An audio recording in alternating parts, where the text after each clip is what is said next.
कुख्यात बदमाश विकास दुबे के एनकाउंटर के बाद उत्तर प्रदेश के बदमाशों में पुलिस का खौफ दिखाई दे रहा है, जिसके बाद या तो बदमाश अपनी जमानत छुड़वाकर जेल जा रहे हैं या फिर प्रदेश छोड़कर भाग रहे हैं। तो वहीं जेल में बंद कुख्यात बदमाशों के परिजन उनकी सुरक्षा के लिए न्यायालय की शरण ले रहे हैं।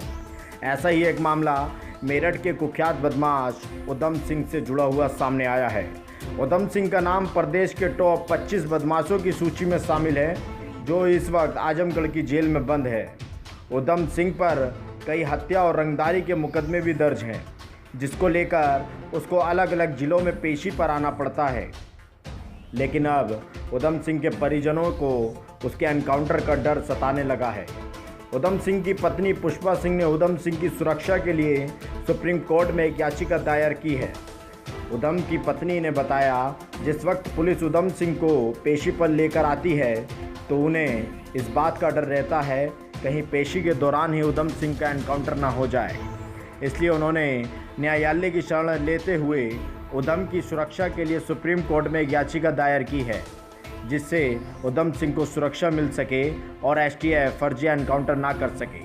उधम सिंह के वकील ने बताया कि उधम सिंह की पेशी पर लाते समय एसटीएफ ने किठौर में पहले भी उधम सिंह पर हमला किया था।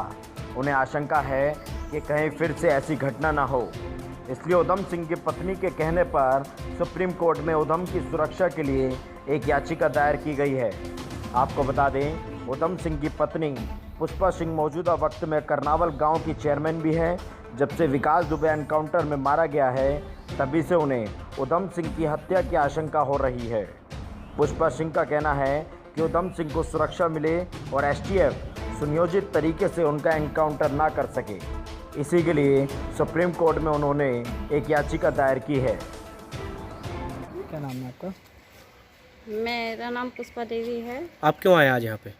क्योंकि मेरे पति उधम सिंह है, वे जेल में बंद है 9 साल से, और मुझे डर है कि उनका तारीख पाते हुए इनकाउंटर न कर दे पुलिस। तो क्या किया आपने आज फिर? याचिका दायर किया है।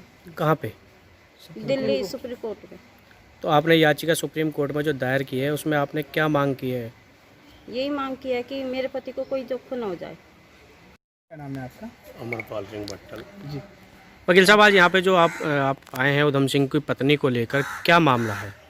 ये असल में मैं उधम सिंह का करीब 13-14 साल से वकील हूँ और सभी समस्त कार्य मैं ही देखता हूँ, और उस पर कई बार कस्टडी में अटैक हो चुका है, और करीब 6 महीने पूर्व भी एसटीएफ ने किठौर में उस पर काफ़ी मतलब ज़बरदस्ती करके और उसे मारने की प्रयास किया था, लेकिन वो सफल नहीं हो पाई थी।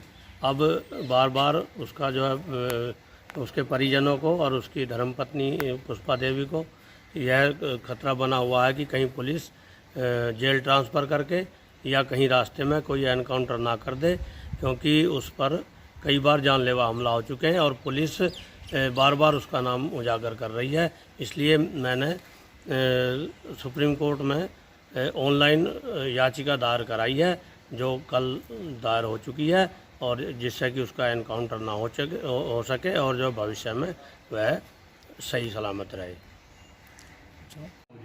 क्या प्रॉब्लम है? ये अभी हमें मीडिया के माध्यम से ही जानकारी प्राप्त हुई है कि ये उधम सिंह हैं, इनकी पत्नी ने एक याचिका डाली है और साथ ही एक एप्लीकेशन भी मुझे प्रेषित किया है। वो प्रार्थना पत्र अभी मुझे प्राप्त नहीं हुआ है। ये जो मीडिया में है उसमें ये कहना है कि ये जो व्यक्ति है ये इस जनपद का गैंग का लीडर है और हिस्ट्री शीटर भी स्वरूपपुर थाने से है। इस पर 28 से ज़्यादा हत्या के मुकदमे सहित कुल 84 से ज़्यादा मुकदमे पंजीकृत हैं। तो वर्तमान में ये जेल में है और न्यायालय में जो माननीय न्यायालय में नियमानुसार जो भी डेट लग रहा है उसमें इसकी पेशी हो रही है और सबूतों के तथ्यों के आधार पर सुनवाई हो रही है। जो जानकारी प्राप्त हुई है उसके अनुसार इनकी पत्नी का ये कहना है कि इस व्यक्ति को पुलिस से खतरा है, इनकाउंटर का डर है, जो कि सारे के सारे आरोप बिल्कुल निरर्थक हैं। जितने भी डेट में पेशी लगती है पर्याप्त पुलिस बल संबंधित जनपद जहाँ की जेल में ये बंद है वहाँ से लेकर आता है और सुरक्षित पुलिस बल वापस उस जेल में पहुँचाता है। जनपद मेरठ में भी न्यायालय में जब ये अपराधी आते हैं तो इनसे जनता के बचाव हेतु और इनके स्वयं की सुरक्षा हेतु पर्याप्त पुलिस प्रबंध सुनिश्चित किया जाता है। हाँ, ये ज़रूर है कि ये एक बड़ा गैंगस्टर है और बड़ा अपराधी है, इसलिए इसके जो भी सहकर्मी हैं, इसके अपराधों से संलिप्त हैं, उन पर कार्रवाई लगातार की जा रही है, जो भी विधिक कार्रवाई है, और अवैध संपत्ति इसके द्वारा जो अर्जित की गई है, उन सारी संपत्तियों को भी विधिक कार्रवाई के तहत जो कार्रवाई बनती है, वो सारी की जा रही है।